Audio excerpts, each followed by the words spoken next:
tidak mengakui adanya Allah Subhanahu wa Ta'ala. Sungguh berat tanggung jawab dan tugas kita untuk mendakwahi mereka. Belumlah kita menjawab kita untuk mendakwahi saudara-saudara kita yang masih belum paham dengan agamanya dan masih ada yang menunggu 6,3 ya, 6,3 miliar yang menunggu dakwah kaum muslimin di seluruh dunia. Dan ini tanggung jawab dunia dan akhirat. Maka salah satu referensi dari tanggung jawab dunia dan akhirat itu adalah la in syakartum la azidannakum wa la in kafartum inna 'adzabi lasyadid. Jika kalian bersyukur la azidannakum, maka aku akan terus berikan terus menerus. Lam at-tahdid dalam bahasa Arab itu menandakan sesuatu yang pasti dan terus berulang-ulang. Yang belajar bahasa Arab kawaid globanya pasti tahu ini arti lam tauhid atau lam tahdid. La azidannakum, ada nun tahdid lagi di belakangnya. La azidannakum. Padahal cukup saja adalah la azidannakum, tapi ada nun tasydid yang menyatakan bahwa itu juga dalam nun tauhid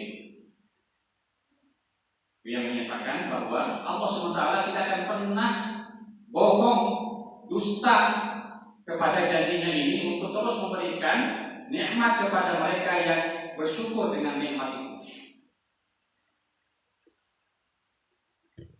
Alhamdulillahirabbil alamin.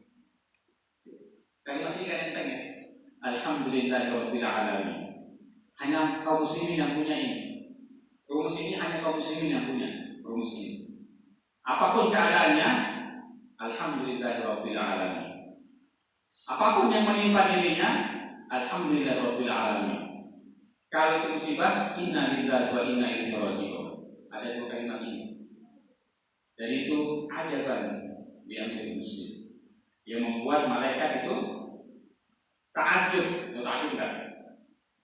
Kagum khusus kepada kaum muslimin. Rasul mengatakan, kalian telah membuat penghuni langit itu ta'ajub dengan kalian. Kenapa ya Rasulullah? Karena setiap keadaan kalian itu baik bagi kalian. Dikasih nikmat, bersyukur. Dikasih musibah, bersabar. Dan kedua-duanya baik bagi kita. Alhamdulillahirabbil alamin. Terus menurut saya ucap ini sama saya. Alhamdulillahirabbil alamin. Alhamdulillahirabbil alamin. Dan rahimahumullah, kemudian mari kita bersalawat kepada baginda kita Rasulullah Muhammad sallallahu alaihi wasallam, Rasul Khatamul Anbiya, penghujung daripada nabi dan rasul, yang tidak ada nabi setelahnya, la nabiyya wala rasula ba'da, dan juga rasul setelahnya. Kalau ada kemudian ada si Musa yang mengaku nabi yang sudah mampus hari ini, tidak boleh sudah mampus ya. Seperti hanya si Musa al-Kadzab disebut pendusta dan mampus mati kan. Kemudian dia edan yang ngaku diri sebagai Jibril dan juga nabi, dan mati juga dia. Terakhir kemarin yang di Bogor siapa namanya? Musadir. Ahmad Musadir. Nabinya orang Bogor. Alhamdulillah.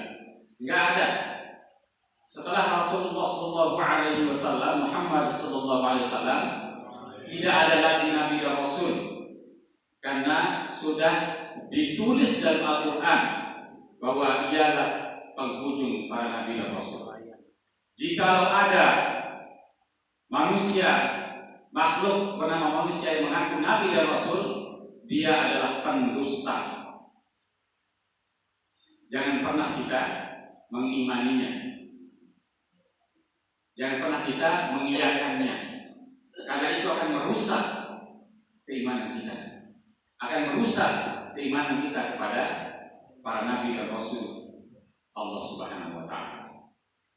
Karenanya sebagai bentuk cinta kita kepada beliau, kita bersalawat, Allahumma sholli ala sayyidina Muhammadin wa ala alihi wa sahbihi wa barik wasallam. Ya maksud rahimakumullah, semalam karena memang namanya mabit, malam bina iman dan ketakwaan, itu ringkas apa istilahnya, bahasa Indonesia apa ya? Akronim atau akronim lawan kata ya, sinonim persamaan kata. Kalau singkatan apa namanya? Singkatan apa namanya? Saya Ustaz, guru bahasa Indonesia apa namanya? Apa namanya kalau singkatan? PBB panjangannya apa? Kalau mabit panjangannya apa? PBB pasien baris. Mabit semestinya menjadi wahana refleksi bagi kita semuanya, termasuk saya. Makanya kalau ada acara ini, dimanapun adanya, insya Allah saya akan berusaha untuk hadir. Apalagi misalnya pengumumannya wajib datang.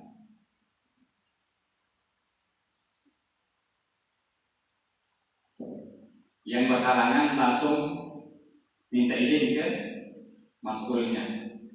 Itu saya nggak berani nggak datang. Apalagi kebahasannya seperti itu. Diundang mabit adalah undangan Allah Subhanahu wa Ta'ala, karena tempatnya pasti di masjid. Sebagaimana ini undangan Allah dan Rasulnya. Sebagaimana kita menghadiri kalau ada saudara-saudara kita yang wafat, siapapun dia, kalau sedang disolatkan datang ke sholat, karena itu undangan Rasulullah SAW kepada kaum muslimin, bahwa siapa saja yang memperhatikan dan menyaksikan ada saudara kita yang wafat kemudian sedang disolatkan, maka hadirlah di sholat itu untuk menyolatkan. Karena itu undangan Rasulullah SAW. Nah, mabit termasuk di dalamnya adalah undangan Allah SWT untuk kita di masjidnya. Nah, jadi kalau ada tempatnya misalnya di Ciater sana atau di Asyifa Al-Khairiyah, saya mesti datang. Karena sekali lagi, mabit kita manfaatkan sebagai wahana untuk cara mengecas, menambah, menjotos hati dan rohani kita agar senantiasa memiliki sifat seperti al-adiyah yang surat 1-6 semalam. Dan Rasulullah SAW memiliki cara itu setiap pekan. Sudah ada yang menjalankan kesepakatan untuk membaca Sirah Nabawi. Sudah ada yang khatam. Paling tidak punya Ramadan lalu saja yang terbanyak segini. Sudah ada yang khatam. Kalau sudah membacanya pasti menemukan salah satu bab di mana bab itu bercerita tentang Arqam bin Abil Arqam, Baitul Arqam bin Abil Arqam, rumahnya Arqam, karena belum punya masjid saat itu. Tetapi setelah ini masjid, hijrah Rasulullah SAW ke Madinah, ke Yasrib, pertemuan itu langsung hijrah juga tempatnya. Yang tadinya rumah ke rumah Abu Bakar As-Siddiq, rumahnya Utsman bin Affan, rumah Arqam bin Abil Arqam, rumah Thalha, dan seterusnya. Ketika ke Madinah, tempat harapannya di mana? Tempat mabitnya di mana? Masjid Nabawi. Mudah-mudahan kita semua, aminkan ini, doa Mudah-mudahan kita semuanya segera mendapatkan rezeki dan panggilan dari Allah SWT dan Rasulnya untuk berziarah ke Masjid Nabawi. Amin.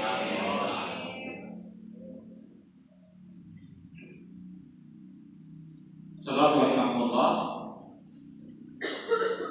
Jemaah subuh yang dimati Allah SWT.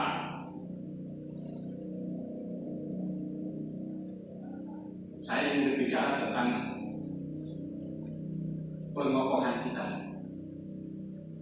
dengan materi yang sering saya sampaikan. Ada 3 syarat kokohnya seseorang dan juga kokohnya organisasi. Syarat ini sudah disepakati oleh para konseptor bahwa untuk kita sukses itu mesti memiliki 3 syarat ini. Kalau katanya mesti berarti wajib ya. Harus untuk bisa sukses dunia dan akhirat. Karena sudah dibuktikan oleh para nabi, sudah dibuktikan oleh para pemimpin, walaupun pemimpin itu non muslim dengan imannya. Yang pertama adalah al-imanul amir. Pada dapatkan materi ini kan? Materi manajemen biasanya pasti dapat itu. Al-imanul amir, iman yang kokoh dan mendalam. Mari kita perhatikan dalam sejarah. Baik keimanannya kepada kekufuran atau keimanannya kepada Allah Subhanahu wa taala Al-Ahad, Al-Wahid. Kita ambil contoh dulu yang kafir. Para raja yang kafir, yang beriman kepada kekafirannya, kemudian menancapkan kekafirannya pada dirinya, ada nggak yang nggak sukses? Walaupun pada akhirnya ditenggelamkan atau dibunuh atau disirnakan oleh Allah SWT. Banyak. Bahkan berkuasa beribu-ribu tahun. Fir'aun itu berapa generasi? Ayo, mana dulu sejarah budaya Islam? Pandi. Fir'aun itu berapa generasi? Sampai ketemu Nabi Musa itu Fir'aun generasi berapa?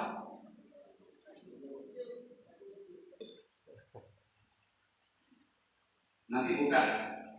Ada kalau dulu saya di pondok itu ada sejarah budaya Islam SKI. Sejarahnya lebih mendekat ketimbang sejarah Indonesia. Kalau sejarah Indonesia itu banyak yang dihilangkan.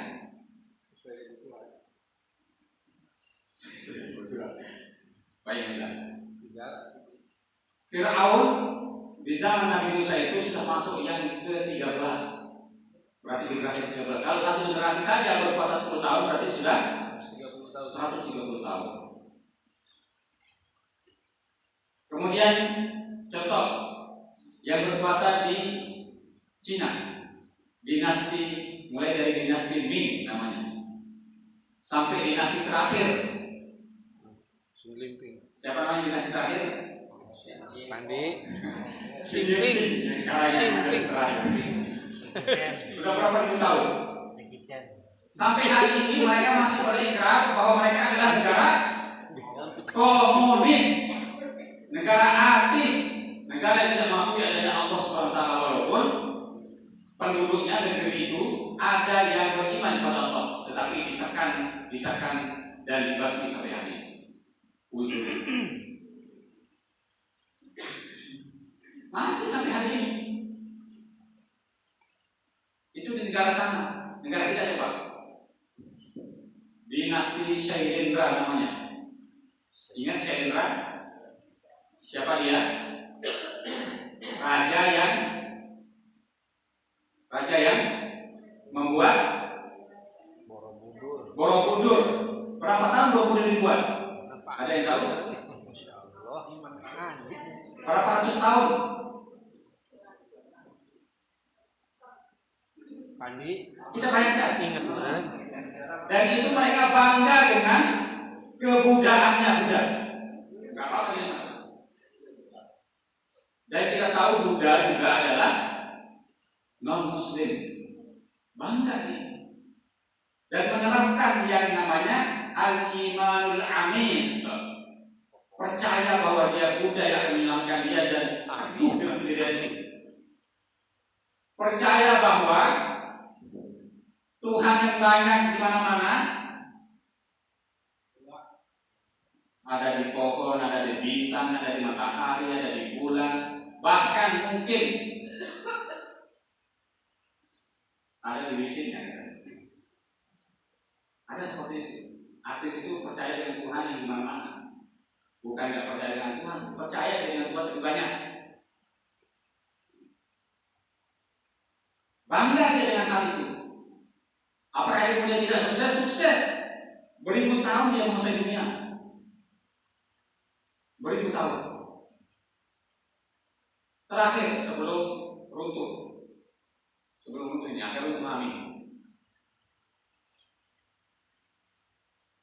Dinasti Amerika. Kita sebut dinasti Amerika ya.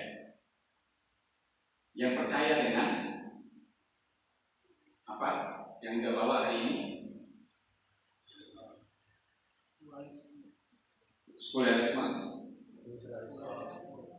pluralisme termasuk dalamnya.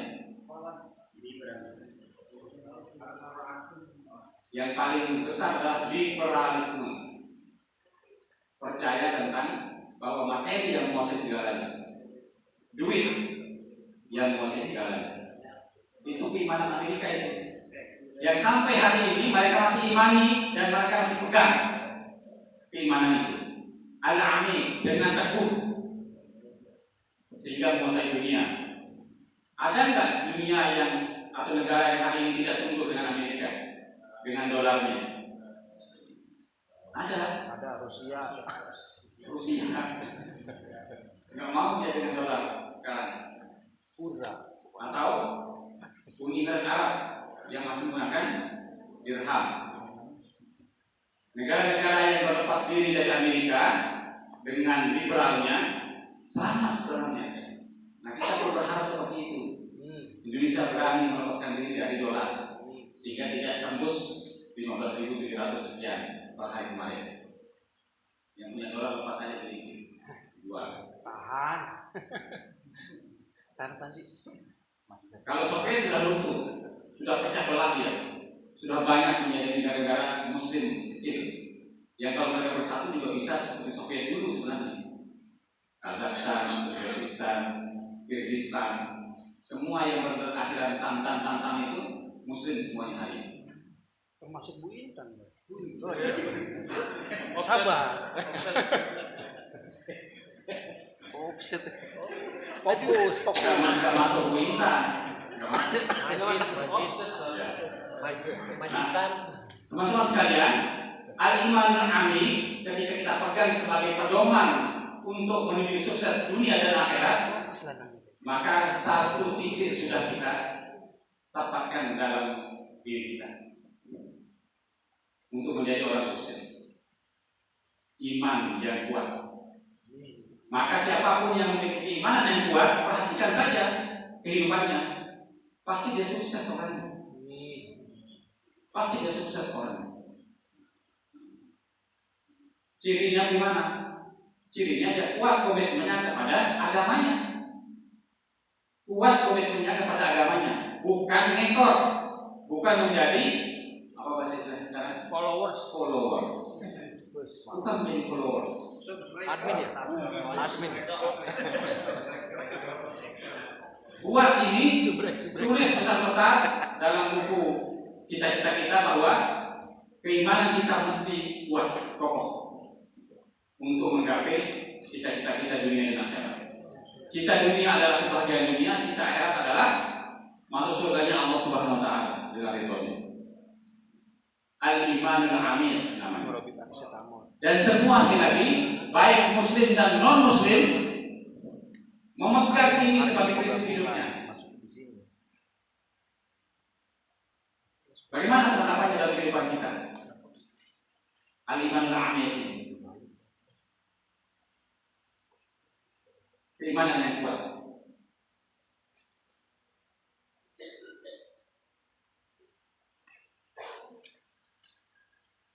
Gaib atau hal gaib ada yang paling utama dalam agama Islam sebagai salah satu rukun dari keimanan kita. Dan yang paling banyak hal yang tersisir dalam syariat adalah hal gaib. Kalau kita tidak beriman kepada hal gaib, maka sia-sialah seluruh apa yang kita imani, apa yang kita percayai. Sia-sia, runtuh hal-hal yang lain ketika hal gaib kita abaikan. Nah, menguatkan hal gaib itu adalah hal yang paling tidak realistis bagi orang non-muslim. Maka perhatikan coba teman-teman semuanya, ada nggak orang non-muslim yang takut kalau ke kuburan atau ke pulau yang sepi atau kemana saja? Nggak ada, karena mereka nggak percaya gaib.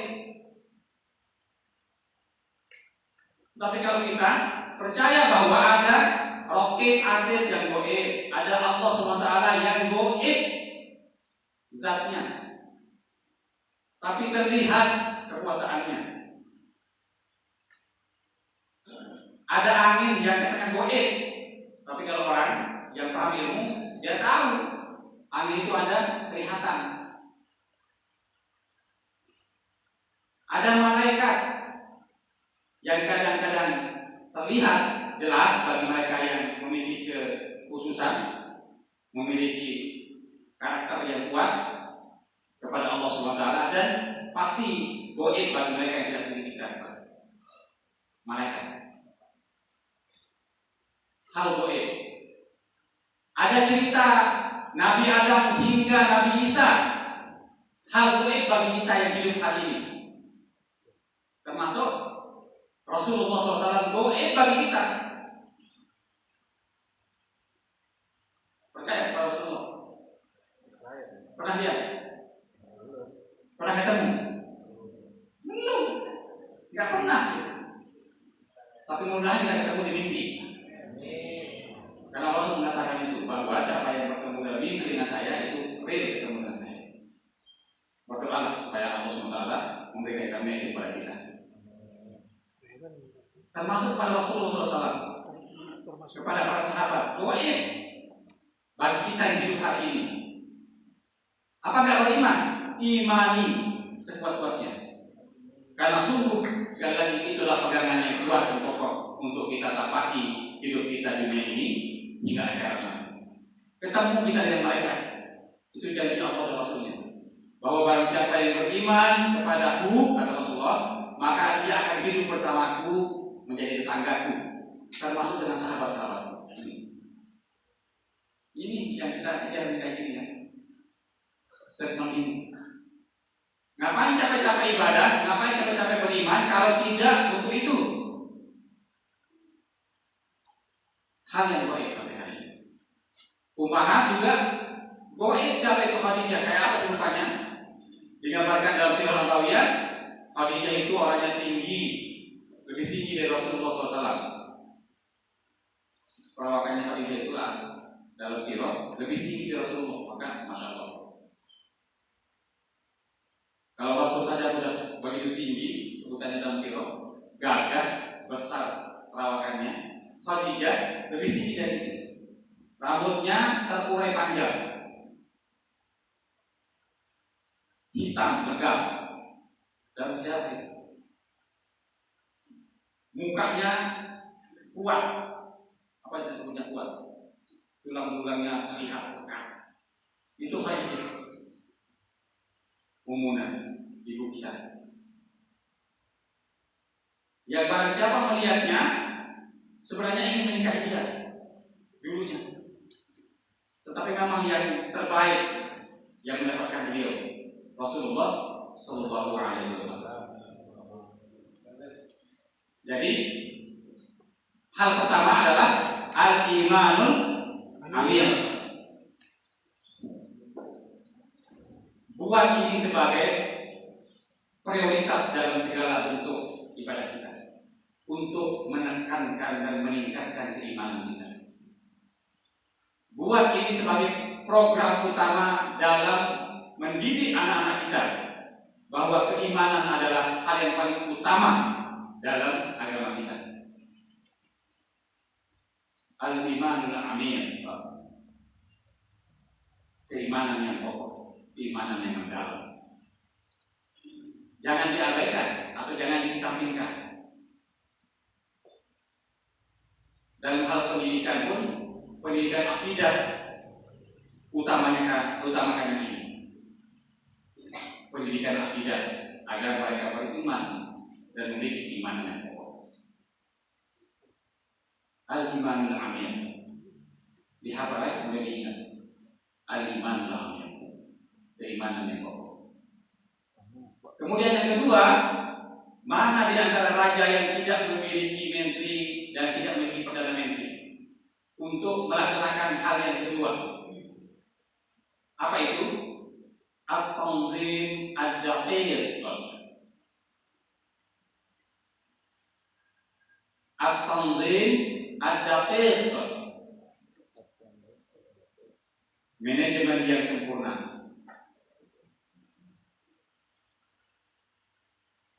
Pengaturan yang paripurna maksudnya saya.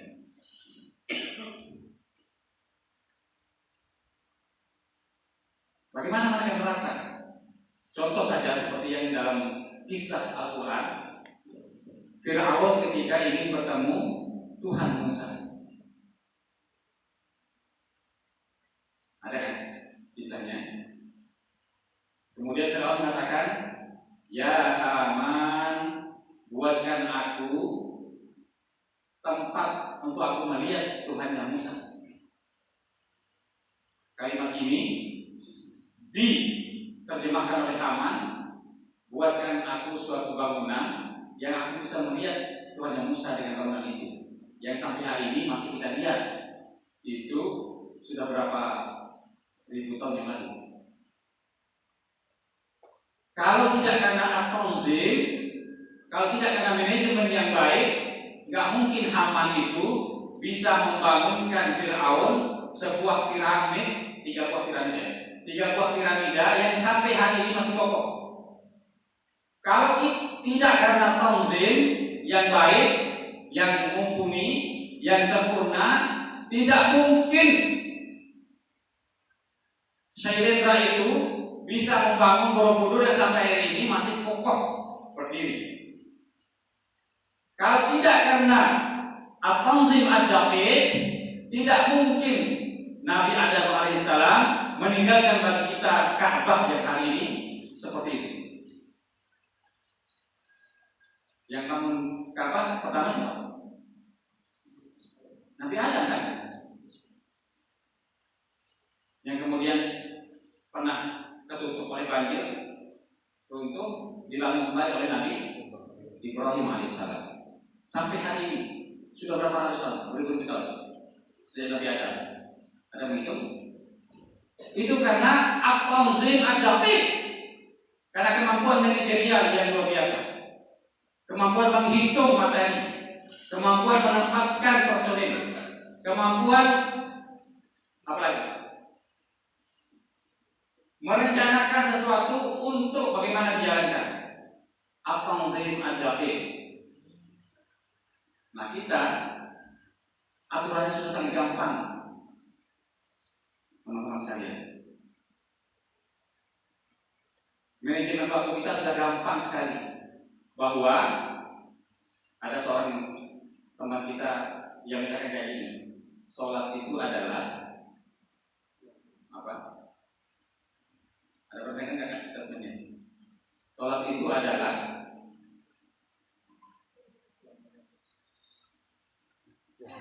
itu adalah kapan dengar? Saat-saat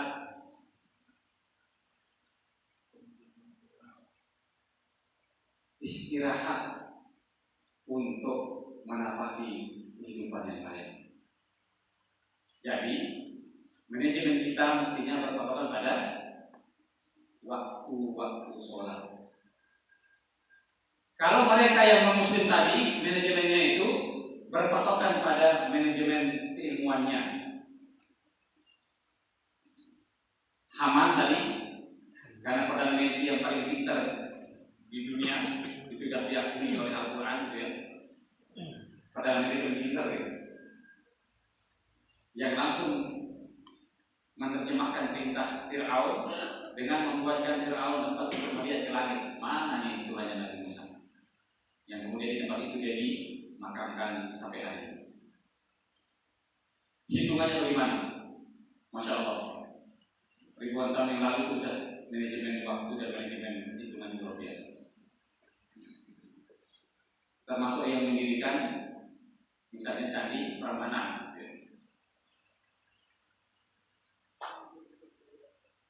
Kalau tidak karena manajemen yang baik, teman-teman, niscaya mereka tidak akan mampu untuk meninggalkan sejarah bagi generasi berikutnya.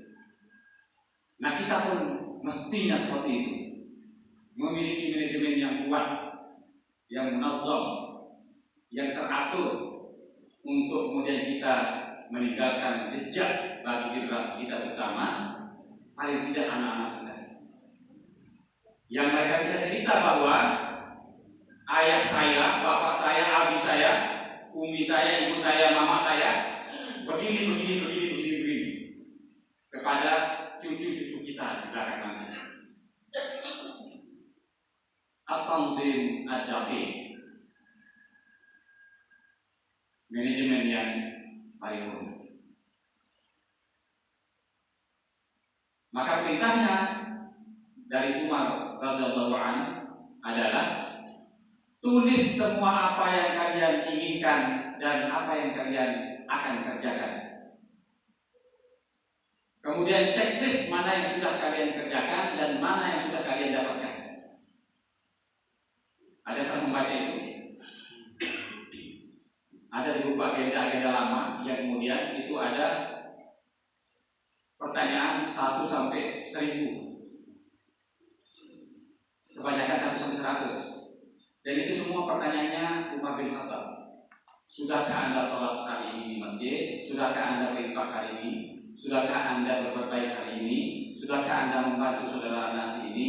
Sudahkah Anda berkunjung ke saudara Anda hari ini? Terus sampai hal paling kecil ada di situ. Dan itu Umar yang melakukan. Artinya bapak manajemen kita yang terbaik itu adalah Umar. Gurunya siapa?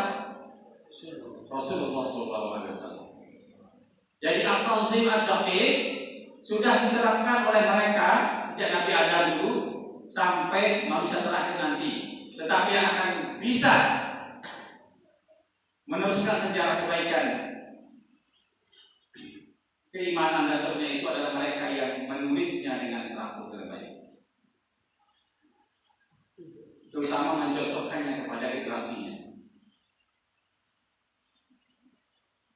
Manajemen yang paripurna. Yang pertama al-imanul amir, yang kedua al-tanzim ad-daqiq. Ini yang terakhir nih, yang paling penting. Apa? Al-amalul mutawasil. Amal yang istimroriyah, program yang berkelanjutan. Coba kita perhatikan teman-teman. Siapa saja di antara mereka yang melaksanakan al-amal al-mutawasil, biasanya kekuatan hafalan dan kekuatan kerjanya lebih kuat ketimbang mereka yang tidak mutawasil. Tubuhnya sudah terikat dengan al-amal al-mutawasil ketimbang mereka yang tidak terbiasa dengan itu. Contoh, yang biasa bangun sebelum subuh itu sudah pasti biologis. Jam biologisnya sudah terikat dengan al-amal al-mutawasil, dengan amalnya. Jam biologinya sudah memanggilnya untuk bangun jam sekian, tanpa alarm, tanpa digedor, tanpa dicubit, tanpa diteriakin. Sudah pasti, karena amal yang terus menerusnya. Tubuhnya pasti merasa meriang, pasti merasa sesuatu yang tidak enak ketika sholat duhanya ketinggalan jam sekian. Itu pasti tubuhnya tidak enak, karena amal yang sudah menempel pada dirinya.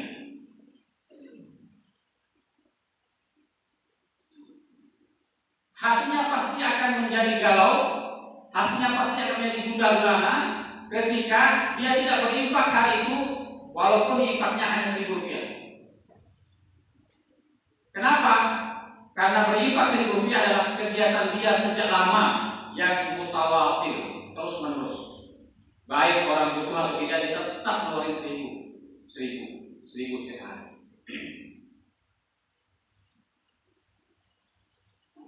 Lidah orang yang mutawasil sifatnya, karakternya, tidak akan merasa capek ketika menginginkan anak-anaknya, istrinya untuk Umi, anak-anakku ayo sholat tepat waktu. Terus menerus,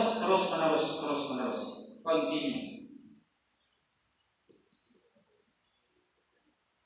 Guru tidak akan merasa sia-sia mengeluarkan kalimat kepada anak-anaknya.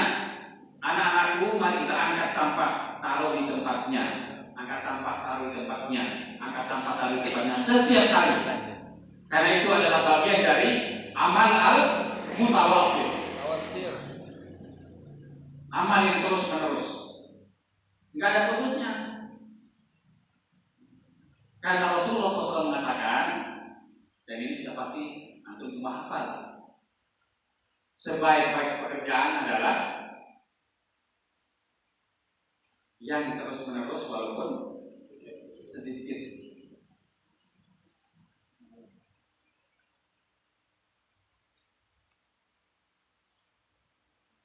Sebaik-baik ibadah adalah ibadah yang terus menerus walaupun pengerjaannya sedikit.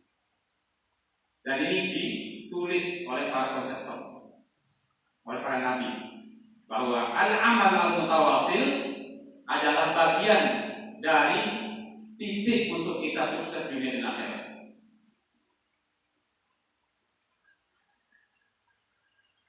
Balik lagi ke sejarah.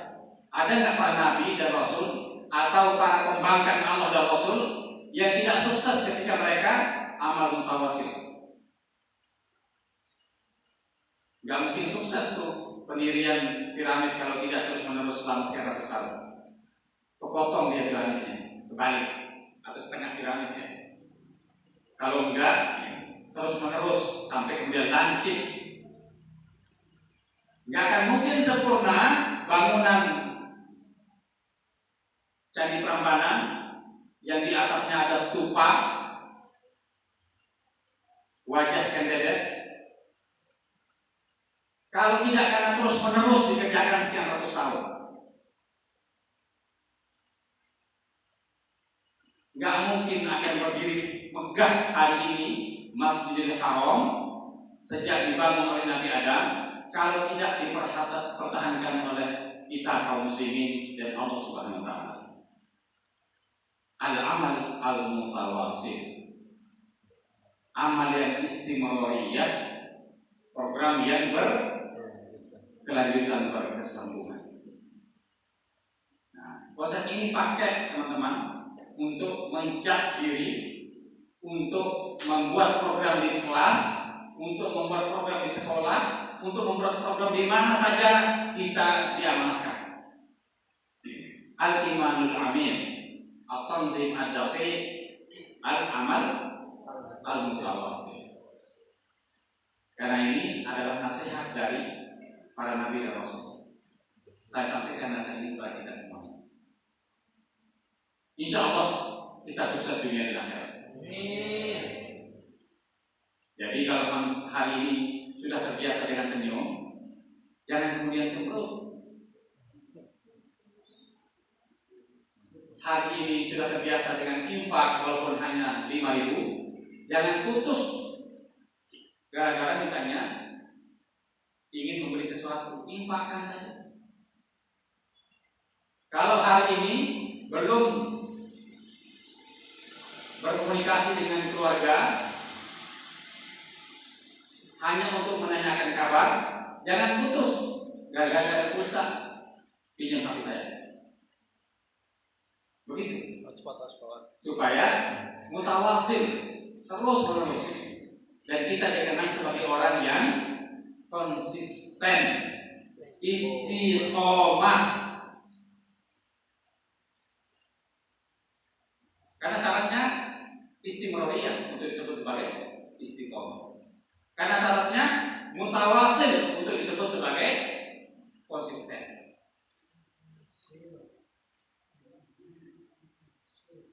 Iya kan?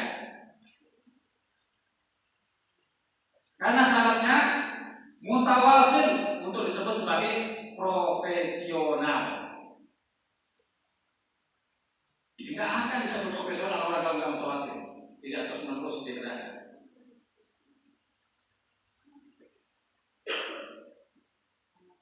Tidak akan disebut istiqomah kalau tidak itqan dalam bahasa Arab. Profesional juga artinya. Siapa guru kita? Para nabi dan rasul utama Rasulullah Muhammad sallallahu alaihi wasallam.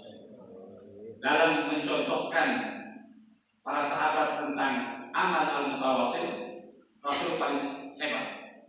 Contoh yang sering kita dengar adalah ini. Ada seorang Yahudi yang setiap Rasulullah SAW akan ke masjid selalu meludahi beliau. Ternyata masuk di bawah, ludahnya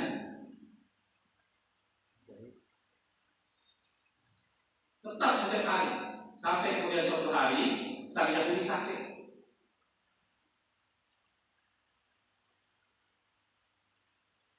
Karena sudah kontinu pekerjaan meludahnya itu, kok hari ini tidak ada yang meludah ya? Rasul merasakan tidak ada tempelan ludah di kepalanya. Kemudian bertanya, kemana orang yang sering meludah di atas? Sakit ya Muhammad di rumahnya. Rasul datang menjenguk orang yang meludahnya, menjenguk orang yang menghinanya, menjenguk orang yang mengingkari dirinya. Beliau datang. Perkataan pertama yang beliau sampaikan kepada orang ini apa? Salam. Assalamualaikum ya ahlal bait. Ya ahlal bait. Keselamatan atasmu wahai yang punya rumah. Karena di dalam bahasa jawabannya, siapa itu? Saya Muhammad Rasulullah SAW yang meludahi setiap hari. Baru mendengar nama Muhammad saja, dari jantung nangis meraung, nangis sejadi-jadinya. Masuk. Sang Yahudi kemudian bersujud di hadapan Rasulullah SAW dalam hal ini, memohon maaf karena ternyata banyak sahabat sang Yahudi nggak ada yang peduli dengan dirinya, dengan sakitnya, tetapi justru orang yang dia ludahi sekian bulan datang pertama untuk mendatangi dan menjenguk dirinya. Karena kontingan. Coba seandainya sang Yahudi misalnya ya, meludahnya itu sekali seminggu atau kadang-kadang, Rasul mungkin tidak ingat. Tetapi karena setiap hari beliau diperlakukan yang sama seperti itu, teringat kemudian didatangi. Tapi dampaknya apa kemudian? Yahudi itu menyerahkan diri kepada Allah dan Rasulnya. Muslim. Nah, kita memang mestinya menunjukkan seperti itu. Istiqomah, itqan, walaupun pekerjaan kita kecil. kecil ada pada orang lain, kecil dianggap oleh manusia. Tetapi bagi Allah dan Rasulnya, tadi sekali lagi, wa ini Allah istimewiyah itu akan menjadi besar. Bukankah sebuah titik di cermin dimulai dari sebuah debu yang menempel kecil yang kemudian menutup sebuah cermin, terus menerus setiap hari nempel. Kemudian dia menjadi besar, yang kemudian dia bisa menyelamatkan atau bisa menutupi kekurangan-kekurangan pada diri dengan amal yang kecil. Oleh karenanya, teman-teman sekalian, jangan abaikan pekerjaan dan amal soleh yang kecil. Cuci piring bagi kita yang laki-laki, bantu istri kita di rumah. Kecil bagi orang yang tidak paham bahwa itu adalah pekerjaan mulia. Cuci piring, membantu istri kita.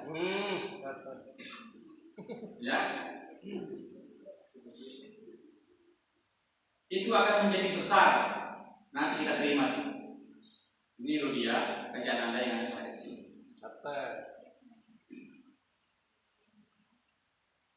Membuang sampah. Pekerjaan kecil bagi mereka yang tidak paham bahwa menyingkirkan sampah dan duri di jalanan, di tempat kita duduk, apalagi tempat keramaian, adalah pahala bagi mereka yang melakukan. Itu Rasul mengatakan kecil pekerjaan itu, tapi kalau dilakukan terus menerus sampai menjadi karakter bagi dirinya, Allah catat orang itu sebagai orang yang mustaqim, orang yang istiqomah, orang yang profesional. 2 rakaat sholat ba'da sholat syuruk, 2 rakaat khairul minad dunya wa ma fihi. Ya kan? Janji Rasulullah SAW al-umrah pahalanya. Tapi ada hadis mengatakan khairul minad dunya wa ma fihi. 2 rakaat setelah syuruk, 2 rakaat syuruk itu adalah lebih baik daripada dunia dan apa yang ada di dalamnya. Mendapatkan pahala umroh salah satu hadis lainnya. Jadi kalau belum pernah umroh, suruh saja, cukup. Allah akan catat sebagai Anda sudah pernah umroh, bahkan berkali-kali setiap hari. 2 rakaat, 2 rakaat, 2 rakaat, 2 rakaat. Allah tidak perlu minta banyak. Adwa muhan wa in qalla. Rasul mengatakan pekerjaan yang paling baik adalah yang sedikit tetapi terus menerus. Al-amal al-mutawasi, al-amal al-istimrariyah, program yang berkelanjutan. Jadi program bersihnya yang kemarin jangan sampai putus atau mandi. Program bersih,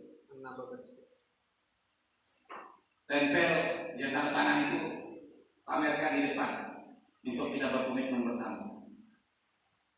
Insya Allah 3 hal pokok ini kalau diterapkan tidak ada orang yang tidak sukses dengannya.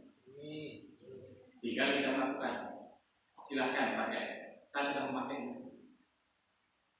Wallahu a'lam bishawab. Aqulu qouli hadza astaghfirullah li wa lakum astaghfirullahal-azim.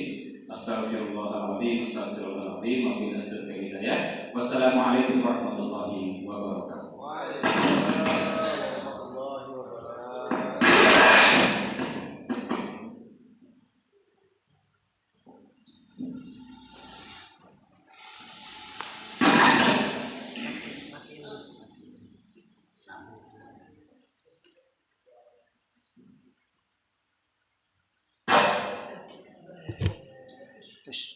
Maaf.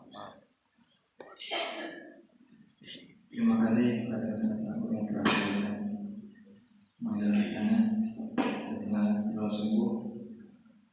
Cara selanjutnya yaitu cara sehat.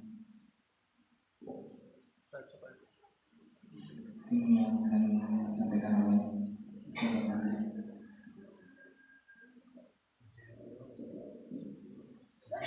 Sarah sehat. Gogolera.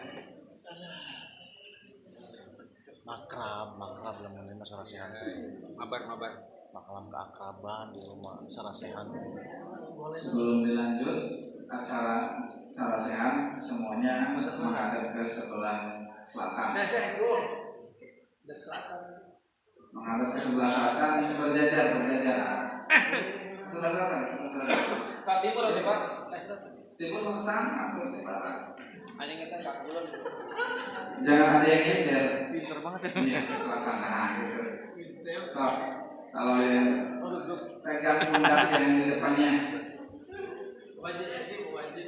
silakan dipijit-pijit. Supir. Oh nyampe. Aduh.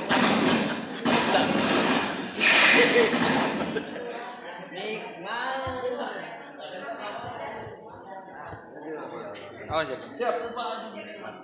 Insyaallah. Nafsu. Duh, sengaja pengen di tengah.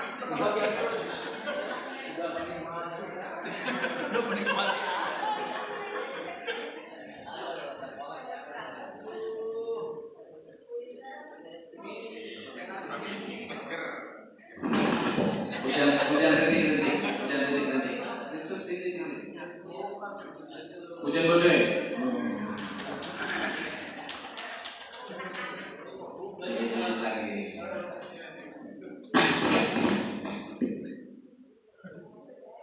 Kalau enak jangan kita lagi ya. Sekarang waktunya berbalik.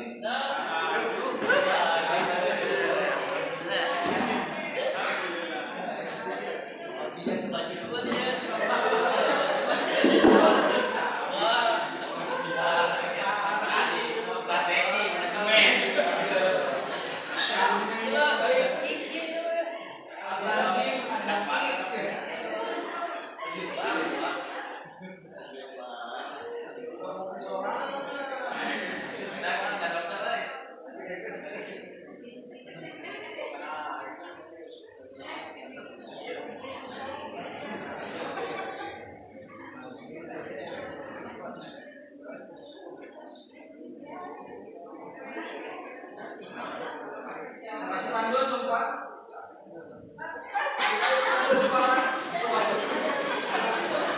Ya, cukup sekian.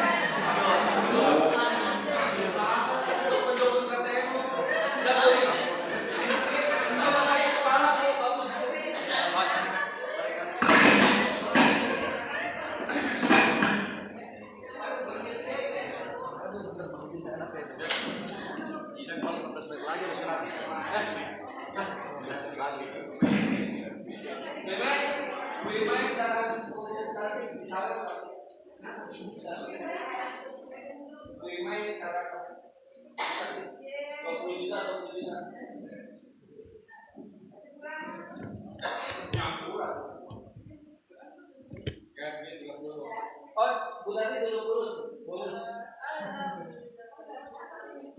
Saya bangun di Batu nih. Menang uduk 6 bungkus ya. Bonus di sana tuh.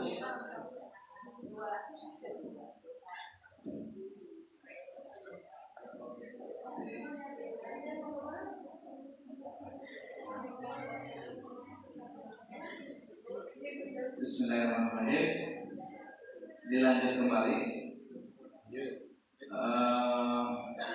Sesi kita sekarang adalah sesi sarasehan, sharing atau yang ngobrol santai ya, ngobrol santai antara di sini ada dewan pembina, ada dewan pengawas, ada komite juga alhamdulillah.